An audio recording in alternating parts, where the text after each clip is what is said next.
ఒక గుణపాఠం. పిఎస్ఆర్ ఆంజనేయుల జీవితం ఐపీఎస్ వాళ్ళందరికీ గుణపాఠం.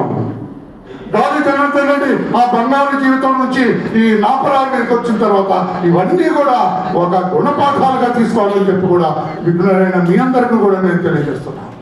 ఆశపడితే నీ సమయం రాదండి. భగవంతుడు నీకు ఇవ్వాలా, నిన్ను మెచ్చి నువ్వు నచ్చి నీకు ఇచ్చిందే నీతో ఉంటుంది తప్పితే ఆరాటపడితే రజనీకాంత్ గారు చెబుతారు సినిమాలో, అతిగా ఆరాటపడితే మనకేం ఉండదని చెప్పి కూడా నేను తెలియజేస్తూ, జగన్మోహన్ రెడ్డి గారు ఎప్పటికైనా మించిపోయింది లేదు. మీ అవినీతి సంపాదన స్వచ్ఛందంగా ప్రభుత్వ ఖజానాకి దఖలు చేయండి చెప్పి కూడా నేను తెలియజేస్తున్నా. నువ్వు కష్టపడి సంపాదించిన డబ్బు తప్ప అవినీతి మార్గాన్ని సంపాదించిన డబ్బు ఏమైనా నీతో ఉంటే దాన్ని ప్రభుత్వ ఖజానాకి జమ చేయమని చెప్పి కూడా ఈ సభా వేదిక మీద నుంచి, ఈ మహానాడు వేదిక మీద నుంచి జగన్మోహన్ రెడ్డి గారు తెలియజేస్తున్నా. ఎందుకు నీ వెంటరావు? నిన్న గాలి జనార్దన్ రెడ్డి అంటారు, నీ వెంట వస్తాయి. అందుకని వీటన్నిటిని దృష్టిలో పెట్టుకొని చంద్రబాబు నాయుడు గారు ప్రభుత్వం మనము అధికారంలోకి వచ్చిన తర్వాత